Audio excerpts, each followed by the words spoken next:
And I think about back now, I've been involved over 30 years, so my history is like a third of the history of the company, which is kind of scary in hindsight when I look at it now. So your dad and you work together, and now you and Matt work together. Yeah, I think that was all in the back of the mind that you get exposed to it, knowing it's the family business, knowing it's there for you if you want to take that opportunity. So I was fortunate it just happened to work out that way.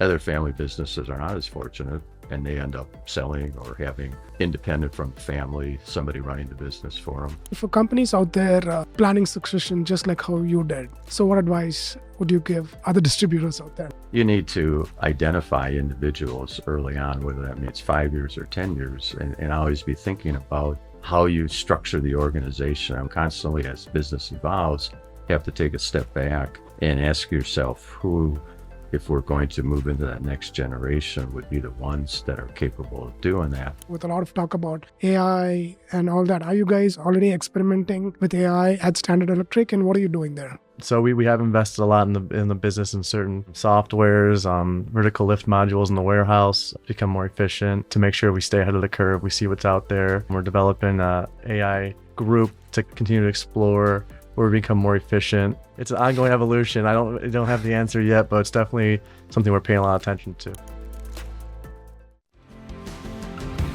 I'm Karthik Chidambaram, founder and CEO of DCCAP, an ERP-first integration platform built for distributors and manufacturers. On the Driven by DCCAP podcast, I sit down with industry leaders, innovators, and change makers to explore what's driving success in distribution, manufacturing, technology, and the industry as a whole. Real conversations, real insights. You don't want to miss this. Standard Electric is a fourth-generation, family-owned business that transformed from a light fixture manufacturer into a lasting legacy of electrical distribution in the Midwest. After buying out the company with his father, Larry Stern became president and CEO in 1993, leading the company over the past 3 decades. His son, Matt Stern, earned his path into the company and landed on TED Magazine's 30 Under 35 list before being named COO. At a time when family-owned distributors are disappearing fast, their story is proof that keeping it in the family is worth the effort. Larry Stern and Matt Stern, Standard Electric Supply. Larry and Matt, great to see you today. Thank you for joining me on this conversation. Thank you for the invitation. So Larry, Standard Electric started as a manufacturer 106 years ago, and then you got on to distribution.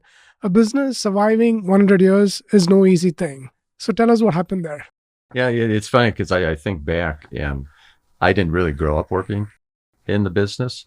I had a couple of other careers before that, and while I was practicing law in the mid-'80s, that there was the first original 3 founders, and then they gifted and willed their stock to all their children. There were 17 owners, some in the business, some out of the business.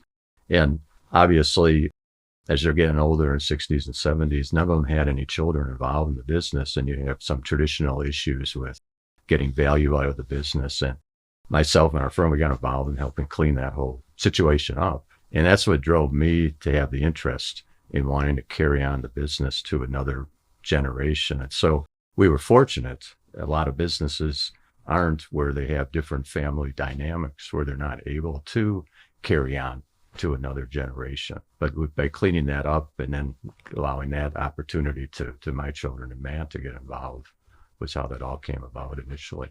And I think about back now, I've been involved over 30 years, so my history is like a third of the history of the company, which is kind of scary in hindsight when I look at it now. Yeah, when you look back, right, it looks like, oh, I've been doing this for 30 years. I get that feeling sometimes as well. And I feel it's still just a very small part of the company, kind of that custodial relationship to maintain it for the next generation. But I also think, when you clean up like that, especially with complicated structures and all that, that also makes it simplified in a way, right? So it helps you prepare for the future better. And that's essentially what you did Totally, in the early years. Yeah. Exactly. I don't know if we ever would have made it here today if we hadn't been able to clean up that situation. Yeah. So you buy out all the other stockholders at the bottom line. And then my dad and I went through a transition of ownership back in the 90s. So your dad and you work together, and now you and Matt work together. So Matt, tell us about how did you get into the business? I mean, I was just looking up your LinkedIn and everything. You started in the warehouse doing all kinds of little work. And then when you went out, you went and worked for Schneider Electric. And then you decided to come back in, Yeah. right? So, Yeah, it was a little more of a straightforward path for me and my brother who's involved with the company too. But, grew up before the LinkedIn post, or updates, following Larry to different locations or NAD events and, yeah, spent time in the warehouse, understanding those roles and how important they are with shipping and receiving and put away everything to function and serve our customers. And then had a good idea. I wanted to come back and work with him, but that was important to get out of the family company for a few years and learn from some others and get some other experience. And my brother did the same. He actually left the industry as a whole, out of school, and he wasn't quite as sure, but then we're allowed to come back and work directly with Larry and for some other leaders in our company before that. And having him here and has definitely allowed us a chance to really work our way around the company, understand from the sales side to the operations side, and get a kind of a full understanding of what it takes to be successful before now working directly for Larry. but when did you first get exposed to Standard Electric? As a kid, or when was that? What is From birth? Yeah, I'd say from birth. I, had been going to the company picnics and following him to the office and sweeping up in the warehouse on the weekends when he'd go in once in a while. So yeah, it's been part of my life for forever. I'd say high school is when we started actually getting some summer jobs and understanding the work behind it.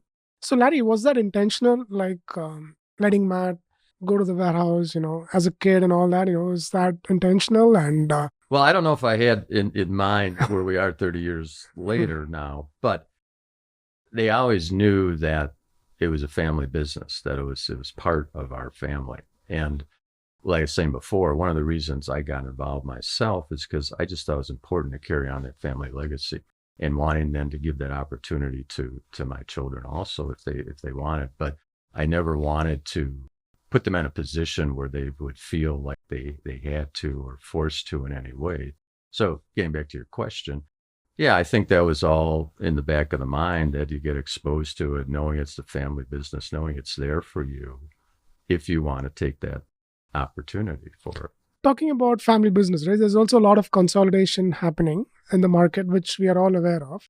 And family businesses get taken over by larger distributors. And sometimes private equity firms also end up buying them, right? So what made you make the decision, I want to keep it in the family, this is the legacy, we want to continue? Yeah, that's a great question. I mean, honestly, we'll get emails, calls, voicemails. I mean, some even call our switchboard and leave a general message saying, hey, I want to talk to you about buying your business. I don't think that's the best way to go out doing it. But in any case, it's out there almost every day where you get that solicitation. It honestly was never part of my thought that I wanted to entertain that. I mean, there's everybody has a different situation. There's reasons why, and I know a lot of these old independent companies that were sold to chains or private equity or whatever it might be also. But it was always in my mind that I wanted to make sure my kids had that opportunity. So I never really entertained any of those offers until I knew what my children wanted to do. And so, like Matt said, he's actively involved. It's going to be take over my position. His older brother is very active involved with managing our e-commerce business and strategy. They have a sister in between who's not involved in the business at all. She does some other things. She has her own business that she's running out in Denver, does a great job, but she never had that interest. And again, never tried to push her and force her into it. She works some summers in the business too, so she's familiar with it being the family business. But I don't think it ever crossed my mind, even knowing all the other companies that I've known over the years that have been acquired and knowing what all their circumstances are. Everybody's unique. But when did you first start thinking about succession planning, right? So because I think that's something you've done really, really well. It's not like, hey, you know what, this is going to happen tomorrow. You really thought about it. You thought it through. So when did you start thinking about it, and how long did that whole thing take? So I'd say my vice president of sales, who retired a little over a year and a half ago, my Mike Harvey, great guy in the industry. He always has had that forward thinking process, and whether I was talking about specifics of how it was going to happen, he was always thinking ahead of individuals. For instance, in his role, his successor, Dan Knapp, does a great job for us. He was hired by Mike as a salesperson 15 or so years ago. I remember at that time him saying, this guy could be a great guy to fill my position. So I've been blessed to have people surrounding me that are always thinking like that. And of course, you don't, I didn't lay out on a piece of paper a specific strategy, but there was always in the mind, as you were saying, you're always thinking about it and looking for where people might fit into the company. And again, I mean, Matt was not slotted in when he was in high school or something. It just evolved, and he has the skills, the capability, and the motivation to want to take this position on. So I was fortunate it just happened to work out that way. Other family businesses are not as fortunate, and they end up selling or having independent from the family, somebody running the business for them. This is a great example of long-term thinking. This is something I've been thinking about as well, right? Even at DC Cap, we have a lot of people who have been in the company for a long time, right? Like 10 years, 15 years and all that. That's a very common thing. Then I'm just thinking, I was just thinking about this last week where, hey, what happens in another 10 years? Because these people are really, really good. But then another 10 years, we need a new set of people coming in so that you maintain continuity. I think that's a great example of long-term thinking. So Larry, for companies out there planning succession just like how you did, so what advice would you give other distributors out there? I know I give away our secrets now. What we are talking about already with always thinking about it and planning it, you need to identify individuals early on, whether that means 5 years or 10 years, and always be thinking about how you structure the organization. I mean, it's Matt had mentioned at one point about business being an evolution. I truly believe that. And you constantly, as business evolves, have to take a step back and ask yourself who, if we're going to move into that next generation, would be the ones that are capable of doing that. And then make sure that you have a path of training. As like Matt, he came into the industry, worked for one of our key suppliers, worked in sales in the Chicago market for a while, came back up to Milwaukee, get onto the operational side of the business. So you have to be deliberate about the training and the opportunities you give them to be comfortable when that next time comes for the succession.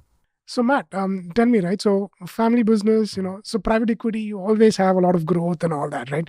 But doesn't have to be just in private equity, So even in family businesses, you can have a lot of growth, and that's what you guys are doing. So what's the growth path for Standard Electric? I guess it's not all up to Standard, but we'd love to continue to grow. We started in Milwaukee, and while Larry was there and his dad, we grew to the full state of Wisconsin. And then over the last 20 years, we've gone into Illinois, and then last 10 years, Indiana. And those are still new markets for us, but we have a really great younger leadership team that's all eager to grow, excited about growth opportunity. So every year we have strategic planning, and we talk about what we want the next year, a few years to look like, how we get there. So those markets are still amazing opportunities for us, but we routinely meet with our supplier partners and kind of ask about where they could need another partner, a different market we're not in yet. So, it's hard to say, it's a lot of the market where we could potentially fit in and work with some of those partners. But I can say our leadership team's definitely excited about future growth. Definitely, you're expanding to other locations, opening new markets. And you also bring in a lot of fresh perspective, right? Because you worked outside, and then it's a different generation, and you work with a new set of leaders. So how do you approach, tech, right? So how is that helping the businesses, and also with a lot of talk about AI and all that? Are you guys already experimenting with AI at Standard Electric, and what are you doing there? Yeah, the technology is constantly changing. It feels like every week you hear about a new software that's coming up, a new way to use the AI that's out there. So we have invested a lot in the business in certain softwares, vertical lift modules in the warehouse, become more efficient. But we've developed a team, and one of our younger leaders, Katie Brody, is kind of heading up digital transformation is one of her titles, to make sure we stay ahead of the curve. We see what's out there. We're developing a AI group to kind of continue to explore where we become more efficient, where we can look for some of those heartaches, and where we can bring in some software or some AI or ways to make us move a little quicker, a little faster, and so it's an ongoing evolution. I don't have the answer yet, but it's definitely something we're paying a lot of attention to. Talking to both of you, right, you always bring up names, right? Like, for instance, you brought up Katie and different names. It's ingrained in the culture. You guys have, it's always about teamwork. Teamwork really works. So you give a lot of credit to all these people behind the scenes. So tell us about that. Is that ingrained in the culture, or what do you do, and how do you ensure that the culture is intact? Maybe Larry. I think we both have some answers. Well, it's always been, the family culture. So going back when I was growing up, I've known some of the people who worked for Standard my whole life. Cassie Petty, our HR vice president, I've known her forever. Our whole leadership team, to me, there's so many weaknesses. I don't know, finance, and he's a CPA in one of his past careers, but there's a lot of things I'm not strong at. And we have a lot of really good leadership that, have to lean heavily on them to be successful.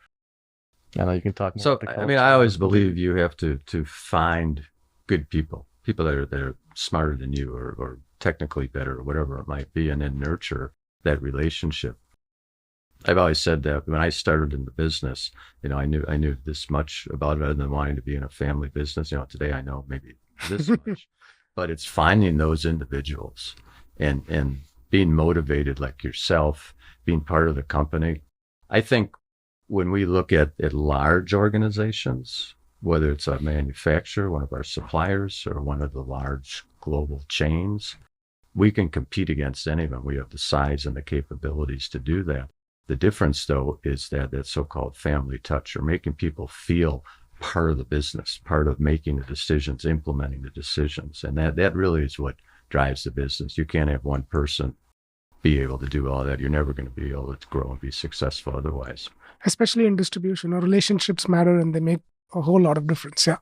So with all that happening around us, Matt, right? So what makes you be very optimistic about the future?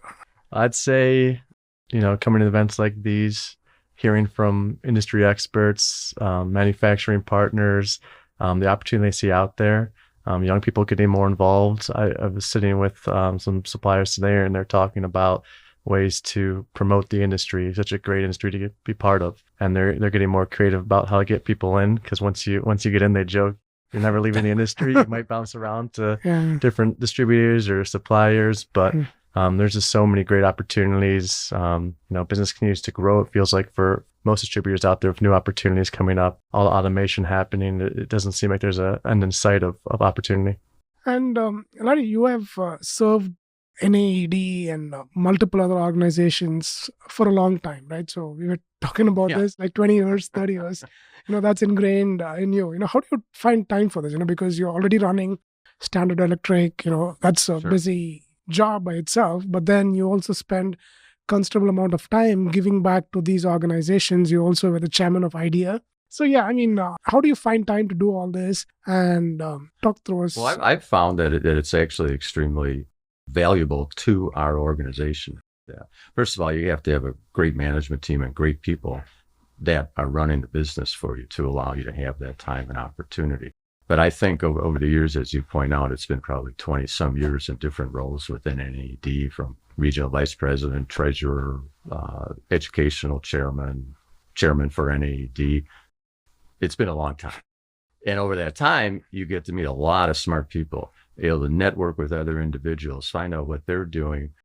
I don't know if I've ever had an original idea personally, but I sure have a lot of other people's original ideas that we've taken into our company and used in different ways to help us be successful. I think that's really important in a leadership role, to be doing that. And at the same time, it feels good to be giving back to the industry. I probably forgot more than I even remember now of different initiatives or things I've been involved in over time that have played a key role in the growth of the success of the industry in general too. The more you give, the more you get, and also shamelessly copy from the best, So, but I had Matt now, we can talk too, but he's kind of going down that similar path that I started down years ago. Matt, what are you doing at NAD and other organizations? Yeah.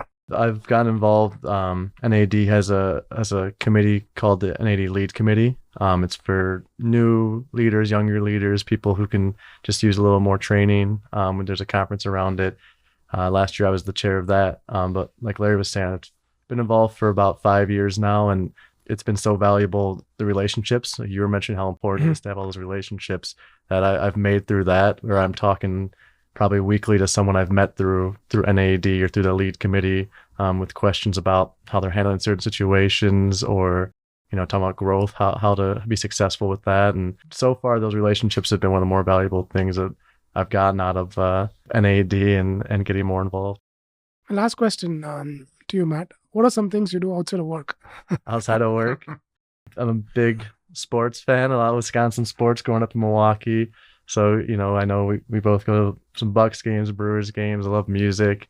Packers, yeah, they just lost, so I was trying to ignore that one. But in music, I go to concerts, travel with friends. So stay busy outside of work too, but yeah, I got a lot to learn before. Didn't hear anything about golf. Golf, yeah, I love to golf too. Yeah, can't forget about that. Yeah, I play golf as well, not as good. You haven't seen me hit the ball. I don't know. I don't want to say I'm better at it. Yeah. So Larry, what do you do outside of work? Golf. No. So Matt has his older brother that works in the business too. He actually lives in New Orleans. He's married.